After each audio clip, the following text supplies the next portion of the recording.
الحمد للہ وکفا وسلام علی عباده الذین اصطفى اما بعد فاعوذ باللہ من الشیطان الرجیم بسم اللہ الرحمن الرحیم یا ایہا الذین آمنوا کتب علیکم الصیام کما کتب علی الذین من قبلکم لعلکم تتقون صدق اللہ العظیم۔ محترم بزرگوں اور دوستوں اور عزیز ساتھیوں، اللہ رب العزت کا یہ ہم پر کس قدر بے پایہ فضل اور عظیم احسان ہے کہ اس نے ہمیں زندگی میں ایک بار پھر یہ مہلت عطا فرمائی اور یہ مبارک گھڑیاں نصیب کیں کہ ہم رمضان المبارک جیسی عظیم الشان اور برکتوں والی نعمت کے سائے رحمت میں عنقریب داخل ہو رہے ہیں۔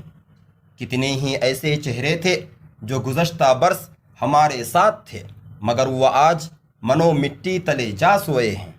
اس لیے اس موقع کی قدر کرنا ہم سب پر لازم ہے۔ سامعین کرام، جب آج ہم اس بابرکت مہینے کے آغاز پر ہیں تو ہمارے لیے سب سے اہم اور بنیادی بات یہ جاننا اور سمجھنا ہے کہ آخر احکم الحاکمین نے جو اپنے بندوں پر 70 ماؤں سے زیادہ مہربان ہے، ہم پر یہ دن بھر کی بھوک اور پیاس کیوں مسلط کی ہے؟ طلوع فجر سے لے کر غروب آفتاب تک کھانے پینے کی حلال اور پاکیزہ چیزوں سے رکے رہنے کا یہ سخت حکم ہمیں کیوں دیا گیا ہے؟ اس بظاہر نظر آنے والی مشقت اور فاقے کے پیچھے کون سا گہرا راز، کون سا اعلیٰ مقصد اور کون سی حکیمانہ مصلحت پوشیدہ ہے؟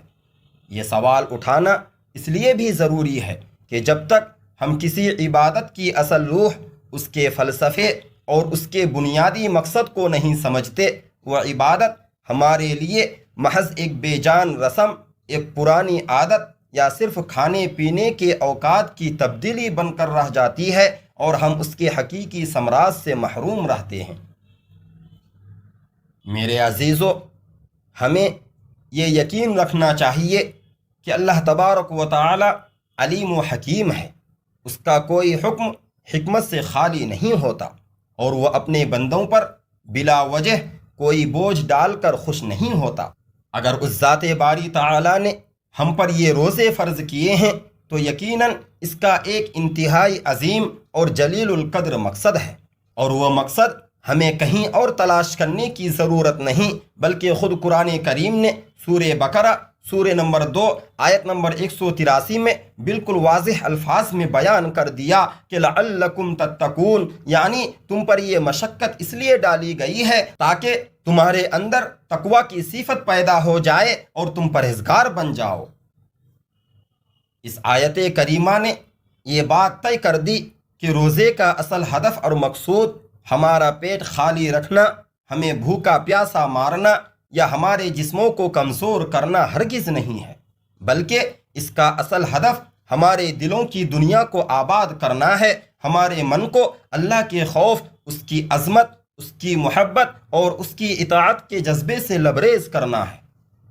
اب سوال یہ پیدا ہوتا ہے کہ آخر یہ تقوی کس چیز کا نام ہے جسے حاصل کرنے کے لیے پورا مہینہ مشقت اٹھائی جاتی ہے؟ تو سمجھ لیجئے کہ تقوی دراصل دل کی اس بیدار کیفیت اور زندہ احساس کا نام ہے جہاں انسان کے اندر ہر لمحہ یہ یقین جاگزی رہے کہ میرا رب مجھے دیکھ رہا ہے، میں اس کی نظر میں ہوں اور مجھے ایک دن اس کے حضور پیش ہونا ہے۔ روزہ در حقیقت اسی تقوی کے حصول کی اور اس احساس کو اجاگر کرنے کی ایک بہترین، مؤثر ترین اور عملی تربیت ہے۔ آپ ذرا تصور کیجئے اور غور کیجئے اس منظر پر کہ جب سخت گرمی کا موسم ہو، حبس اور تپش اپنے عروج پر ہو، روزہ دار کا حلق پیاس کی شدت سے کانٹے کی طرح چبھ رہا ہو اور اس کے بالکل سامنے ٹھنڈے میٹھے اور لذیذ پانی کا گلاس موجود ہو، مزید یہ کہ وہ ایک بند کمرے میں تنہا ہو جہاں اسے دیکھنے والی کوئی انسانی آنکھ بھی موجود نہ ہو، اس کے باوجود وہ اس پانی کی طرف ہاتھ تک نہیں بڑھاتا اور وہ ایک گھونٹ پانی حلق سے نیچے نہیں اتارتا۔ آخر وہ کون سی طاقت ہے جو اسے روکتی ہے؟ حالانکہ اگر وہ کھانا بھی کھا لے یا پانی بھی پی لے تو دنیا میں کسی کو خبر بھی نہیں ہوگی۔ وہ طاقت صرف اور صرف یہ زندہ ایمان اور دل میں موجود یہ خوف خدا ہے کہ کوئی دیکھے یا نہ دیکھے، میرا رب مجھے دیکھ رہا ہے اور میں اپنے رب کے حکم کو نہیں توڑتا۔ بس یہی وہ کیفیت اور یہی وہ احساس ہے جسے قرآن تقویٰ کہتا ہے، اور اللہ تعالیٰ یہ چاہتا ہے کہ اس ایک مہینے کی اس عملی مشق کے ذریعے یہ احساس تمہارے اندر اس قدر رچ بس جائے کہ جو ٹریننگ تم نے رمضان کے ان 30 دنوں میں اپنی جائز ضروریات یعنی حلال کھانے پینے تک کو محض اللہ کے حکم کی خاطر چھوڑ کر حاصل کی ہے، اب تمہاری قوت ارادی اتنی مضبوط ہو جائے کہ اسی ٹریننگ کو استعمال کرتے ہوئے باقی ماندہ 11 مہینوں میں ان چیزوں کو چھوڑنا تمہارے لیے آسان ہو جائے جنہیں اللہ نے ہمیشہ کے لیے حرام قرار دیا ہے، کیونکہ جو شخص اللہ کے ڈر سے حلال کھانا کھانا چھوڑ سکتا ہے، حلال پانی پینا چھوڑ سکتا ہے، وہ یقیناً اسی اللہ کے ڈر سے حرام کام بھی چھوڑ سکتا ہے۔ سامعین کرام،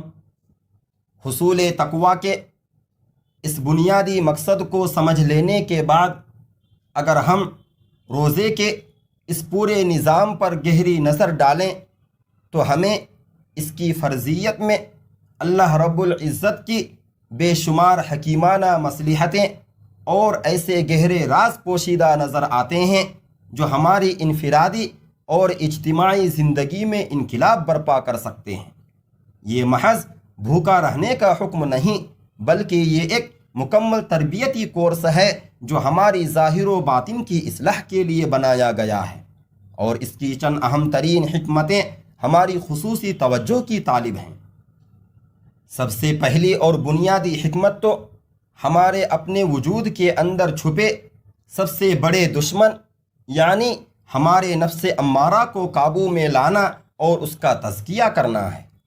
ہم سب اس حقیقت سے بخوبی واقف ہیں کہ انسان کا یہ نفس خواہشات کا غلام ہے۔ یہ ایک ایسے سرکش اور منہ زور گھوڑے کی مانند ہے جو ہر وقت اپنی منمانی چاہتا ہے اور انسان کو نیکی سے روک کر برائی کی طرف اکساتا رہتا ہے۔ روزہ اس سرکش نفس کی لگام کھینچنے، اس کی تیزی کو کم کرنے اور اس کی سرکشی کو توڑنے کا سب سے مؤثر ہتھیار ہے۔ آپ ذرا غور کیجئے کہ یہ کیسی زبردست تربیت ہے کہ جب انسان اللہ کے حکم کے آگے سر جھکاتے ہوئے اپنی جائز ترین، حلال ترین اور بنیاد ترین خواہشات جیسے شدید بھوک میں کھانا سامنے ہونے کے باوجود نہ کھانا، پیاس میں پانی کا گلاس دیکھ کر بھی نہ پینا اور اپنے حلال شریک حیات سے دن بھر دور رہنے پر قابو پانا سیکھ لیتا ہے تو اس عمل کی وجہ سے اس کی قوت ارادی فولاد کی طرح مضبوط ہو جاتی ہے۔ یہ مسلسل 30 دن کی مشق اسے یہ حوصلہ اور اعتماد دیتی ہے کہ جب میں اپنے رب کی رضا کے لیے حلال چیزیں چھوڑ سکتا ہوں تو اب حرام خواہشات پر قابو پانا میرے لیے ناممکن نہیں رہا۔ گویا روزہ ہمیں اپنے نفس کا غلام بننے کے بجائے اس پر حکمرانی کرنا سکھاتا ہے۔ اسی طرح روزے کی ایک اور عظیم الشان اور حکمت کا تقاضا یہ ہے کہ یہ عبادت صرف جسمانی سطح تک محدود نہ رہے بلکہ یہ حقیقی معنوں میں ایک روحانی روزہ بن جائے۔ اللہ کی حکمت کا تقاضا یہ ہے کہ روزہ صرف ہمارے معدے اور پیٹ کا نہ ہو کہ ہم نے کھانا پینا چھوڑ دیا اور سمجھ لیا کہ حق ادا ہو گیا، بلکہ ہمارے سر کے بالوں سے لے کر پاؤں کے ناخنوں تک پورے وجود کا روزہ ہونا چاہیے۔ اگر ہم نے ایسا نہ کیا تو روزے کا ڈھانچہ تو باقی رہے گا مگر اس کی روح فوت ہو جائے گی۔ اسی لیے ہمارے پیارے نبی صلی اللہ علیہ وسلم نے ایک انتہائی سخت اور لرزہ خیز تنبیہ فرمائی ہے جس سے ہر باشعور روزہ دار کو ڈر جانا چاہیے۔ چنانچہ آپ صلی اللہ علیہ وسلم نے بخاری شریف میں فرمایا کہ جو شخص روزہ رکھ کر بھی جھوٹ بولنا اور برے اعمال کرنا نہ چھوڑے تو اللہ کو اس کی کوئی حاجت اور ضرورت نہیں کہ وہ اپنا کھانا پینا چھوڑ دے۔ ذرا اپنے گریبانوں میں جھانک کر سوچئے کہ اگر ہم سارا دن بھوکے پیاسے تو رہیں لیکن ہماری زبان کینچی کی طرح چلتی رہے، غیبت، چگلی، جھوٹ اور گالم گلوچ سے باز نہ آئے، ہماری آنکھیں ٹی وی، موبائل یا بازاروں میں غلط مناظر دیکھتی رہیں اور ہمارے کان برائی اور لہو و لعب سننے میں مصروف رہیں، تو بتائیے کہ کیا ہم نے روزے کی حکمت کو ضائع نہیں کر دیا؟ ایسا روزہ تو صرف فاقہ کشی اور بھوک ہڑتال ہے، یہ وہ عبادت نہیں جس کا رب نے تقاضا کیا ہے۔ مزید برآں روزے کی انفرادی اور روحانی حکمتوں کے ساتھ ساتھ اس میں ایک نہایت حسین، دل نشین اور گہرا سماجی اور معاشرتی پہلو بھی پوشیدہ ہے، جو انسان کے اندر ہمدردی، اخوت اور غمخواری کے سوئے ہوئے جذبات کو بیدار کرتا ہے۔ یہ روزہ ایک ایسی منفرد عبادت ہے جو امیر و غریب، بادشاہ و فقیر، سیٹھ و مزدور سب کو عملی طور پر ایک ہی صف میں لا کھڑا کرتی ہے۔ عام دنوں میں ایک خوشحال اور امیر آدمی جسے اللہ نے ہر نعمت سے نوازا ہے اور جس کا دسترخوان انواع و اقسام کے کھانوں سے سجا رہتا ہے، شاید کبھی بھوک اور پیاس کا حقیقی ذائقہ اور تکلیف تک نہیں چکھتا، لیکن جب رمضان آتا ہے تو امیر سے امیر شخص بھی سارا دن بھوک اور پیاس کی اسی شدت، اسی تڑپ اور اسی نکاہت کو اپنے جسم اور جان پر محسوس کرتا ہے جو ایک غریب انسان کا معمول ہے۔ تب اسے کتابیں پڑھے بغیر، تقریریں سنے بغیر عملی طور پر یہ ادراک ہوتا ہے کہ میرے معاشرے کے وہ غریب، یتیم اور نادار بھائی کن کٹھن حالات سے گزرتے ہوں گے، جو غربت کی وجہ سے سال کے اکثر دنوں میں اسی فاقہ کشی پر مجبور ہوتے ہیں اور جنہیں 2 وقت کی روٹی تک میسر نہیں ہوتی۔ یہ بھوک کا مشترکہ احساس دلوں کی سختی کو دور کرتا ہے، دل میں نرمی، گداز اور رقت پیدا کرتا ہے اور انسان کو اپنے رب کی نعمتوں کا عملی شکر گزار بناتے ہوئے صدقات و خیرات، زکوٰۃ اور دوسروں کی مدد کی طرف مائل کرتا ہے۔ یہی وہ عظیم حکمت ہے جس کی وجہ سے احادیث مبارکہ میں رمضان المبارک کو شہر المواسات یعنی غمخواری، ہمدردی اور ایک دوسرے کا درد بانٹنے کا مہینہ قرار دیا گیا ہے۔ عزیز دوستو اور ساتھیو، جب بندہ مومن روزے کی ان تمام عظیم الشان حکمتوں اور مقاصد کو پیش نظر رکھتے ہوئے محض ایک رسم یا مجبوری سمجھ کر نہیں، بلکہ ایمان کی پختگی اور اللہ سے